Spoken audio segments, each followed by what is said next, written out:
Hello, everybody. My name is Stefanis Kokis. Welcome to another episode of Verbal Grappling. This is a project done by the Brazilian Jiu-Jitsu Hour and Jiu-Jitsu Times. This episode is brought to you by Jiu-Jitsu engineers. If you want something stylish to represent Jiu-Jitsu, to go out and something you can wear that's comfortable, looks good, that can match your clothes, your shoes, whatever you want, check them out, Jiu-Jitsu engineers, and use the offer code BJJ Hour 60 for 15% off until the end of the year. Tonight we have two special guests. I'm going to let Emil introduce them. Emil, take it away. My name is Emil Fisher. We got two special guests tonight. We've got Dan Camarillo and we've got Kurt Osiander. These are two longtime, very well-respected black belt competitors. They both originated from the Half Gracie camp. And we're going to be discussing the topic of competition as it stands today. There's a lot of different facets of this conversation. With me, I've got Stefanis Kokis and Tommy Costa of the BJJ Hour, and I represent Jiu-Jitsu Times. Tommy, take it away. I just first want to say that Stefanis' selfie is awesome, and he's looking good, buddy. I'm not sure what year that was from. He probably wasn't even old enough to drink. But anyway, so I have a couple of questions. I know Emil has a couple of ideas. Just going to throw some questions out there. We'll bounce around the horn, see what you guys think, see where it goes, to avoid grandstanding and just to keep the conversation kind of moving. I'm going to use a timer. I'm going to try to keep track of how long people are talking, and you guys are black belts. Black belts are also experts at talking to people, or at people as well. So I'm going to try to keep it on a timer, about 2 minutes. Won't try to cut you off, but we'll just keep it bouncing around. So the first thing I wanted to talk about is just competitions. Ask you guys a question. Is there anything about the popular rule sets or some of the tournaments that jump out at you first that you especially like or dislike? Emil, what do you think? For starters, leg locks. Secondly, I have a big problem with time limits in general, just time limits. I personally like no time limit, submission only. And I understand the current disadvantages of that as far as you can be there all day, but the reality is that when I'm under a time limit, I can't really use jiu-jitsu to the best of my ability. So, Dan, what do you think about tournaments, and what are your thoughts on rule sets now? And is there anything that jumps out at you that you really like or dislike? I'll be honest. Judo's pretty popular, right? I mean, not in the U.S., but everywhere else it's pretty popular. And I think at one point in time it was number 2 under soccer. And as far as popularity goes, whereas jiu-jitsu is still climbing, but it's having some trouble. And where it's having trouble is I think the rules, but not just the rules, the time limits. For instance, I really wish they'd get rid of the long time limits. So 10 minutes, then you have guys who are stalling. And when you're an outsider watching that match, they're not going to understand, and they're going to sit there and get a little bored. And that's what I see. Whereas judo is 5 minutes long. It pushes the pace. It's extremely aggressive, and it makes the match exciting. Okay. Now, I was just recently asked, like, what do you think would make jiu-jitsu become an Olympic sport? And I think part of the problem is that long time limit. And I've heard black belts say, man, I like the long time limit because I can sit there and I can hold and I can take my time, more or less stall. They're, right. They try to look busy, and so they don't get that stalling penalty. But I mean, give them a 5 minute with the corrupt referees. Yes. Okay. So, Kurt, what do you think about this? Did I say something? Oh, sorry. Yeah. So, what do you think about and tell us more about the referees? I'm gonna I'm gonna take that fucking equation out of the fucking thing by doing my KO finishers, and it's gonna be like Dan says, it's gonna be 5-minute rounds until somebody fucking taps. And I think that'll take the whole decision. The referee's there to keep you safe and to make sure when the guy's unconscious or tapping to stop the match. And I'm tired of the blatant favoritism and buddy system and all that bullshit because I would never do that for one of my students. It would be a false victory. That's just so fucking dishonorable. I can't even believe it. So that's why I started doing my tournaments. I got kind of fed up with it. And this year, man, holy shit. Needless to say, I got a bad shake this year, but that's cool.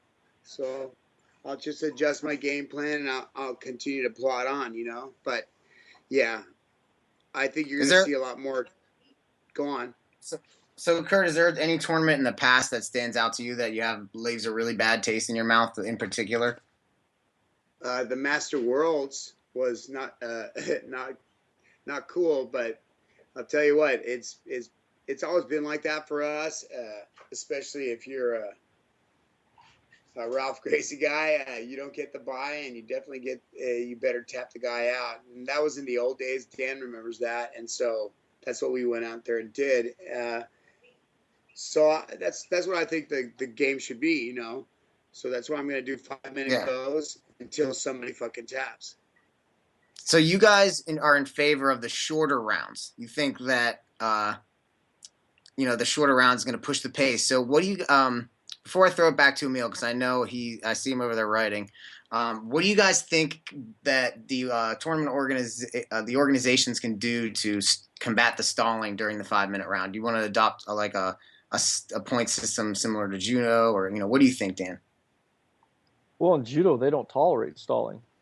Right. They don't tolerate it at all. Whereas in jiu-jitsu, you've got every ref has their own idea of what 3 seconds is. You know, some are 10 seconds and they don't call stalling. You know what I'm saying? Or some they'll tell you warning, or the problem is the rules. You go to different tournaments, everyone's got different rules, and until everyone agrees on the rules and abides by it, jiu-jitsu is going to have problems. Emil, what do you think? Well, for starters, I think that stalling is a tactic that's used when people have an out if they stall. I think that one thing that I've heard about this recent tournament, the Jiu-Jitsu World League, and they're awarding extra points for big takedowns. I was thinking that maybe penalizing the guard pull, even though I'm a guard puller, I think that would actually be helpful. I think that the rule set as it stands right now encourages stalling, whether you have a 5-minute round, whether you have a 10-minute round, the rule set itself. The problem isn't the time limit, the problem is the rules.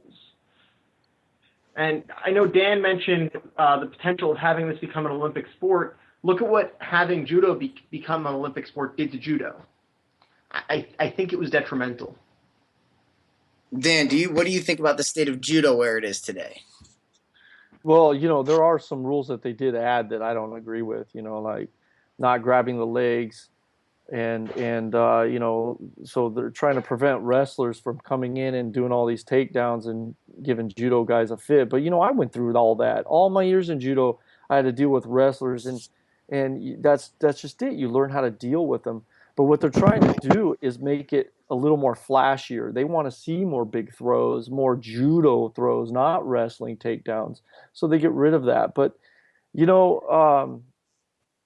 the end, I know what he's saying. Judo, the Olympics kind of hurt judo. And yeah, he might be a little bit right on that. But in the end, everyone still wants jiu-jitsu to be at that level. So right. they're going to push for it. They're going to still ask why. And, right now, jiu-jitsu is so new that, like I said, everyone's just got different rules. And I don't think that's good. I think we need to sit down, put our heads together like we're doing right now and come up with some good set rules that makes jiu-jitsu super exciting, but fair to everybody. like I said, man, you got refs out there. Some don't call stalling, or some call it. I don't know, just too late is just not good. And if you call stalling a lot, you're going to get some action. Nobody's going to sit there for very long. Kurt, what do you think? I think that the points are out the window, and it's going to be 5-minute goes, like I said. And like, let's say like white and blue belts and purple belts, they're not going to get multiple goes like that. I'm going to do that for the light and heavy brown and black belts. Those guys will get a 5-minute go and then maybe one more, but it's going to be judged by how many times you tried to tap the guy, not by, okay, I threw the guy past his guard and I held him. So it's totally going to be a different type of judging system. And there's not going to be points. It's going to be like by referees, on the scene judgment. Like a judgment, almost like it's a boxing fight or an MMA match where they're judged and then the score is revealed at the end. Yeah, but he's looking for a certain type of domination and trying to finalize the opponent rather than hold the guy. There's not going to be any holding. If the guy fucking throws you and holds you for fucking 5 minutes, he's not going to win. You guys are going to go. If I don't like that fucking round, you're going to go again. If I don't like that round until somebody fucking does something, you know what I'm saying? But otherwise, it's not going to be a regulation style fight for sure. You're going to have to gear yourself differently. That's interesting. Emil, what do you think about Kurt's idea to have the rule set he just described? I think that in theory, something like that with a ref's decision could be a very good system. My concern is that you're always going to have people with their biases. You're always going to have referees making poor calls. It happens. You're always going to have judges making poor calls. Look at some of the UFC fights and the MMA fights that happen, and some of the decisions that are called. And we're talking about that's because those guys aren't qualified to watch. Those guys are not qualified to judge an MMA round. They're judging it like a boxing guy. Okay. But on an international scale, if we were to take the KO finisher series, take it international, you're going to have the same sorts of people who are making shitty calls in IBJJF, potentially getting through and making shitty calls in that style. I see it as. I think it'll be less, definitely, and I think there's always a room for human error. But if it was like something like super, like, how can I say, obvious, or like you could tell something was up, I would definitely not accept that at all. I think that because of that kind of format, I don't think it'll happen as much. Because if you're discovered and you're doing something like that nature, there's going to be repercussions. So, I want to send another question around the horn. So is there, and we can kind of branch off of this. So who out there right now has the best rule set? Who's the closest to getting it right? Dan, what do you think? I don't know. I go to tournaments that are close to the IBJJF rules, but that doesn't mean I agree on everything that they do. Right. But I do like what Kurt's saying. I'm just all for pushing the pace and see more of an exciting fight. But you know what? My background's judo, and that's just what I'm used to. So that's why every time I go out there, I'm attacking all the time. I mean, plus Half made us attack. You know what Half said? Half said, if you win by points, it's not a win, man. You're not winning anything. So there's winning beautifully, and winning beautifully is fucking tapping your opponent out, and that's what we got taught. Right. So I actually have a specific question for Dan about judo. So do you think that there's a future in jiu-jitsu competition to have a format similar to like the Nagi no Kata, where they are actually doing set techniques or katas? You could set it up. I don't know how many would be interested in that. I'll be honest, my father never pushed kata on us at all. Right. I've watched a few of them, but I never had interest. I just wanted to learn and compete. I didn't want to, to take the time to learn the kata. I think would slow down my competition experience. So I never went that route. So aside from I've seen him rule on set, TV.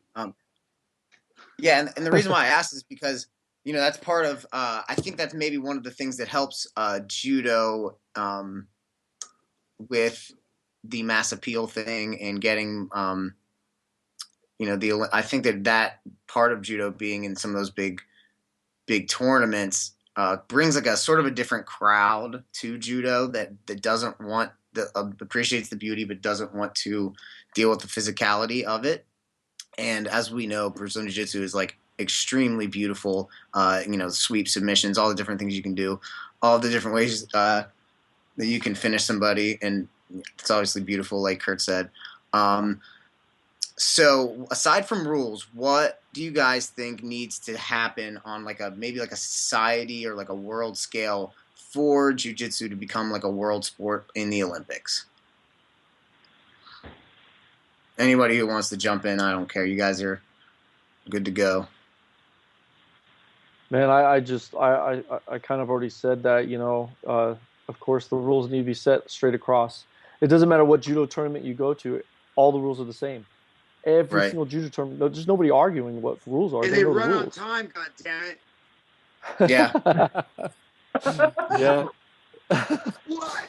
Yeah, that, and then you got the how aggressive judo is. It's a little bit more entertaining to watch. And I'm talking about people on the outside who don't know anything. You gotta look at it that way. Somebody flips this thing on, they're sitting there. What are they watching? Now, if you see people hugging each other on the mat, you're not going to watch that very long. Do you see what I'm saying? Yeah. Or maybe you will. What's that? Or maybe you will. So Maybe I think you I already will. answered this question. What do you guys think about slams in jiu-jitsu tournaments, slamming to get out of submissions?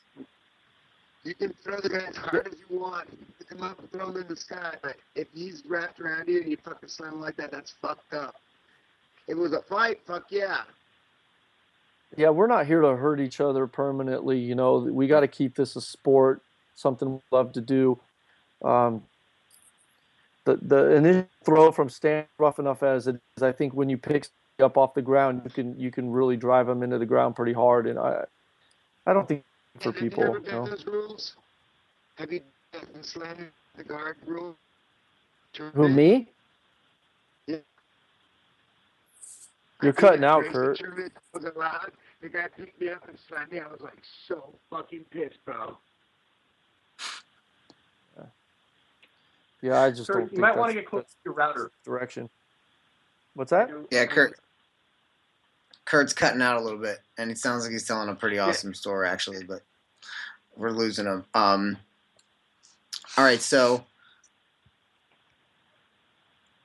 I wanted to why don't we take a little break, remind everybody, you guys are listening to the BJJ Hour and the Jiu-Jitsu Times. We're interviewing Dan Camarillo and Kurt Osiander. Why don't you guys go around the horn and quick give a shout out to anyone you want to, plug your school, what you guys are doing. Emil, why don't you go ahead? I'm a member of Team Strong Style Braza.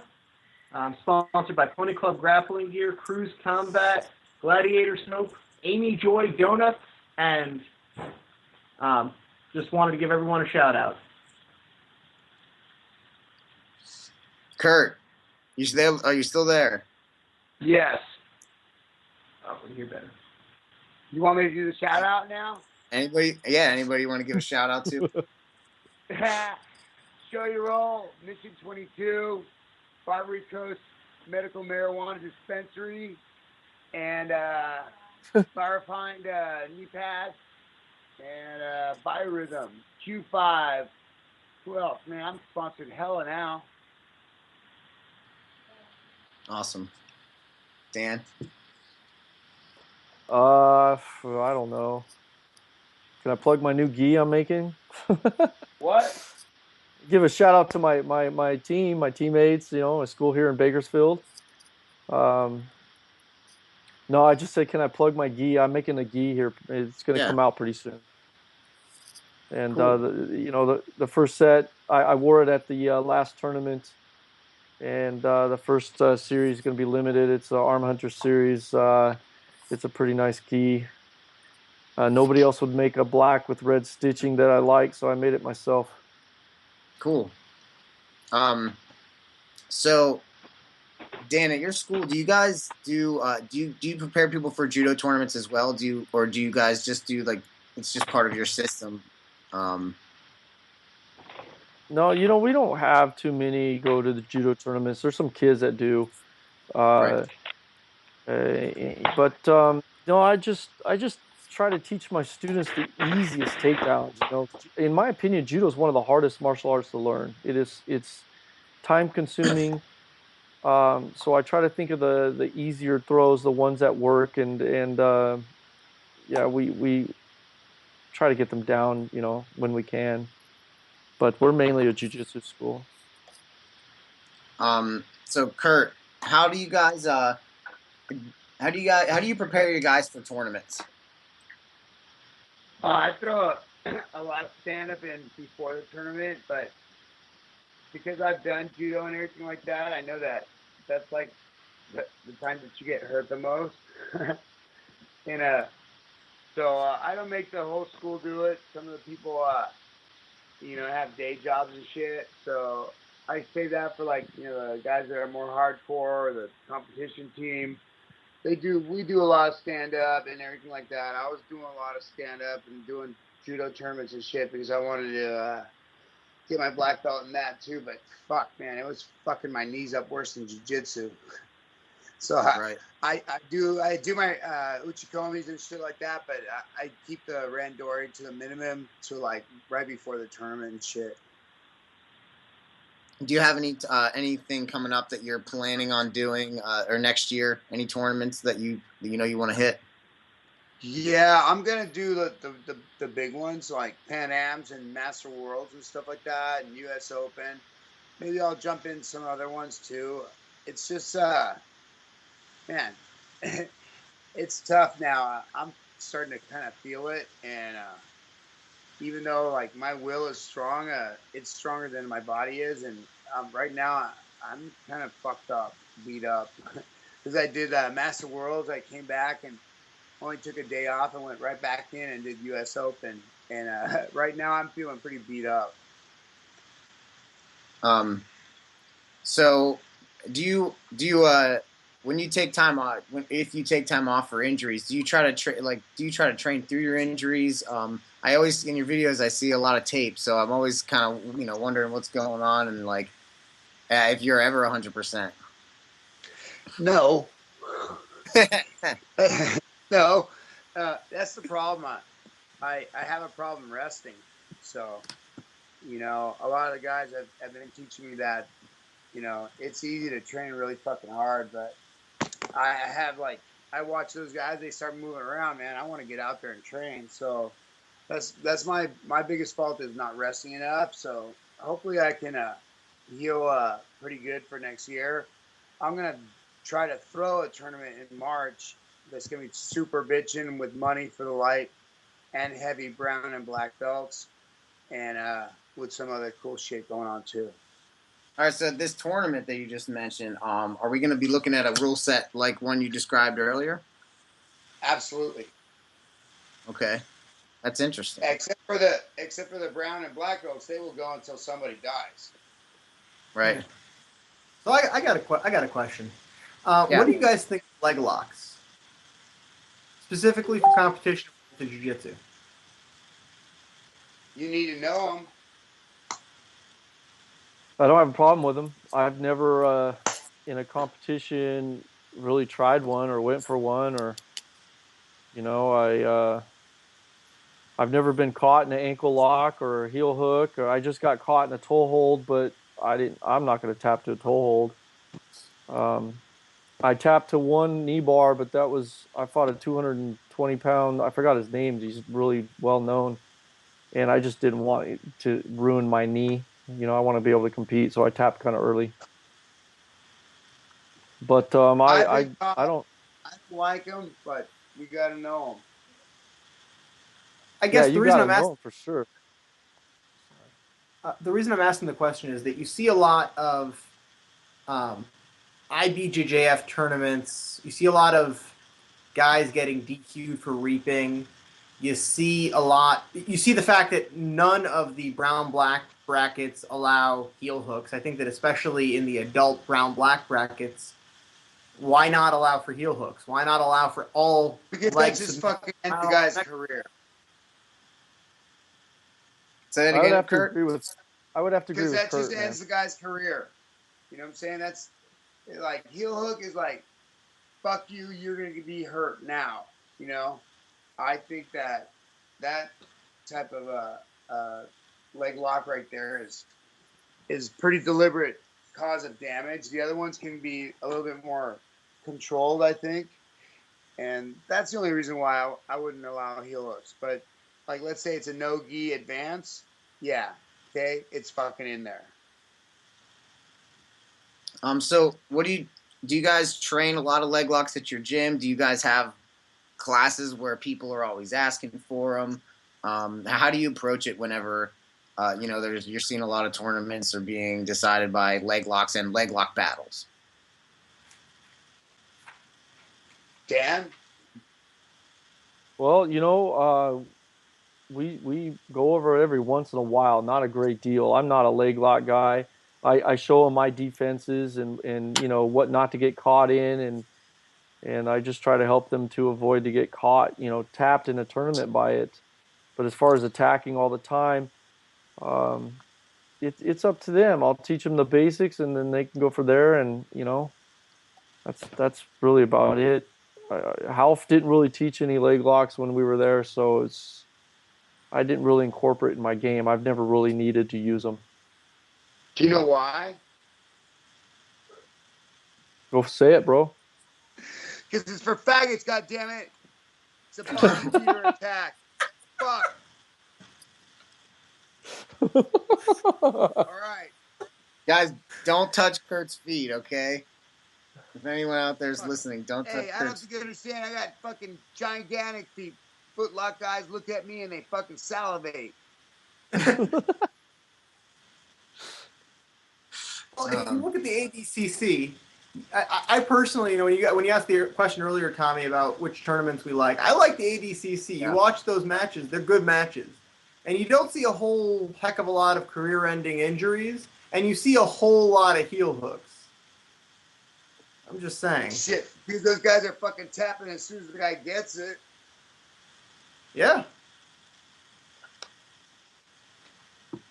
Heel hooks give me the heebie-jeebies, bro. I don't like the twisting of the knee at all, and I'm lucky I haven't had knee surgery since my judo career was kind of long, but I don't want it. I don't like it.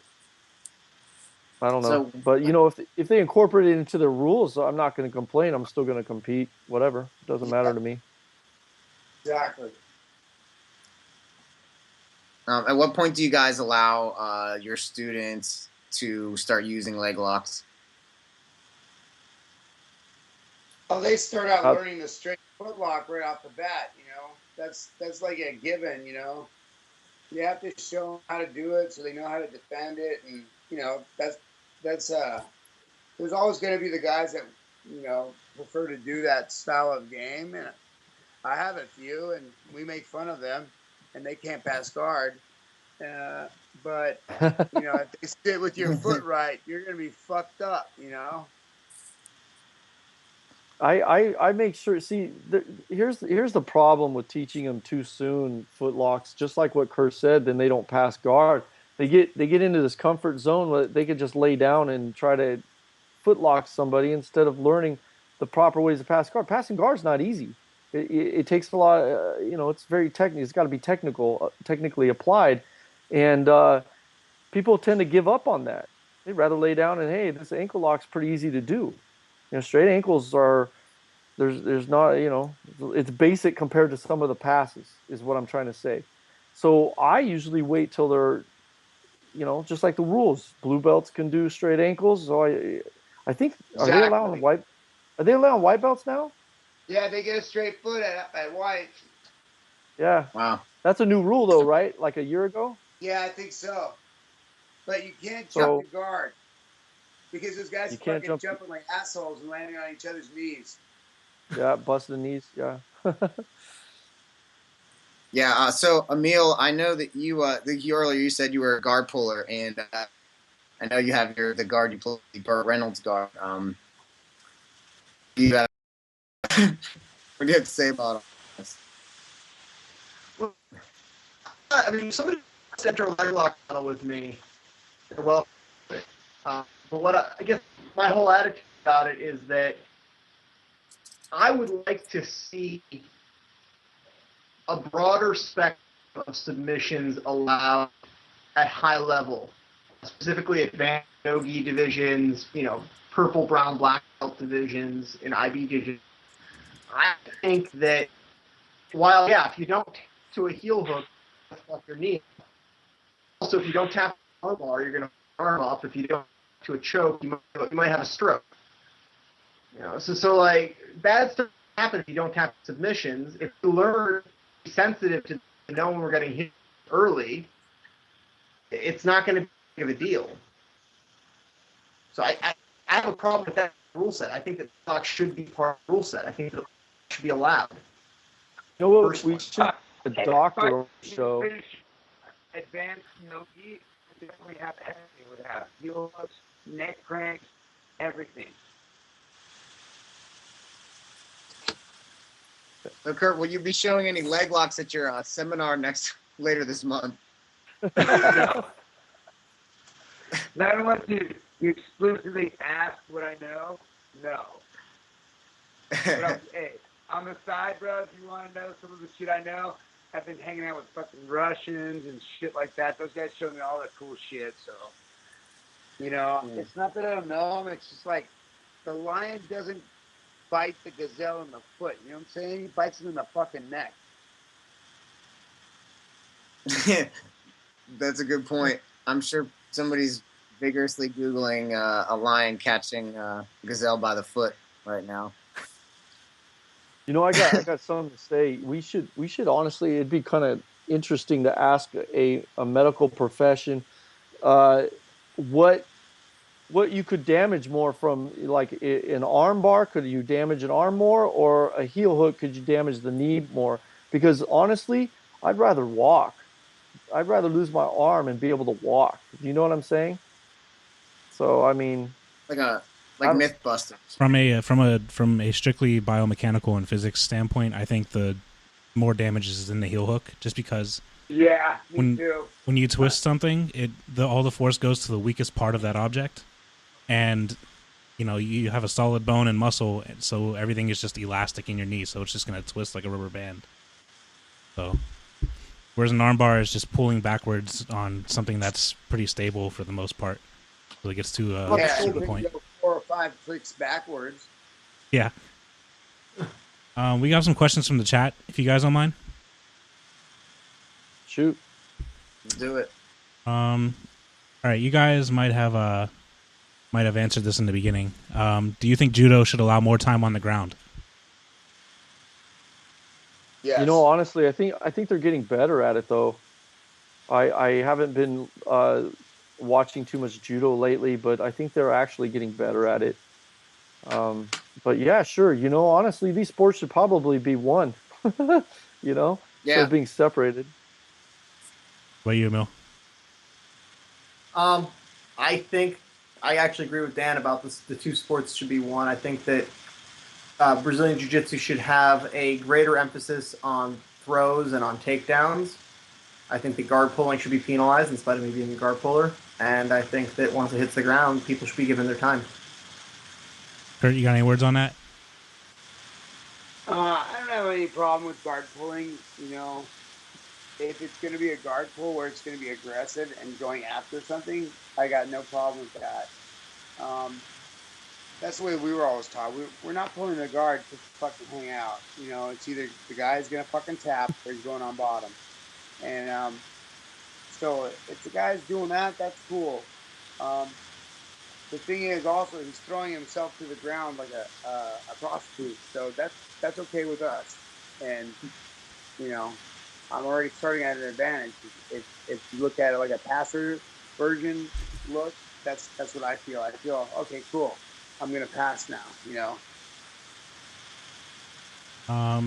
What about would you guys ever encourage your students to find instruction at other places where you lack the knowledge? Like if somebody did like want to work on their like leg locks or something like that, if you know, like say like Gary Tonin was teaching down the street, would you let them go see Gary for that kind of stuff or something?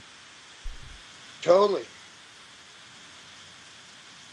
I let my students, I tell them, you know, I don't know everything. I tell them all the time, I do not know everything. I have a lot of knowledge, but if you feel, you know, you want to go train somewhere else, do it. Learn something cool, bring it back to the school where you're from, and we'll go from there. I don't care if they go somewhere else. Yeah, exactly. Show it. You know. All right. I think we got all the chat questions, so we're gonna wrap it up here. Thank you guys for coming on. We're gonna go around. We're gonna go around one more time. As always, the show is brought to you by Jiu-Jitsu Engineers. Check them out. jiujitsuengineers.com. Use BJJ Hour 60 for 15% off until the end of the year. Code or Tommy is showing off the T-shirt right there. It's taped up fingers with a Rubik's cube. Are you done? It's a V. No. It's a V-neck, but it's not too deep, so you're okay. Kurt, anything you want to say? Shout outs, plug your gym, website, social networks. Come and visit me at Outface Jiu-Jitsu SF. Stay on the lookout for a cool KO finisher. And show your roll, feet first, no less. Biorhythm, Starfind, Barbacoas, Q5 Combat, Action Fight Gear, NorCal Fight Shop. And if I miss anybody, I'm sorry. Dan, you got anything? You know, if you want to check out some of my instructionals, I got a YouTube channel.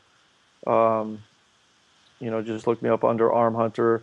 You can visit my new sites going up here pretty soon because I'm selling my gi at armhunter.com.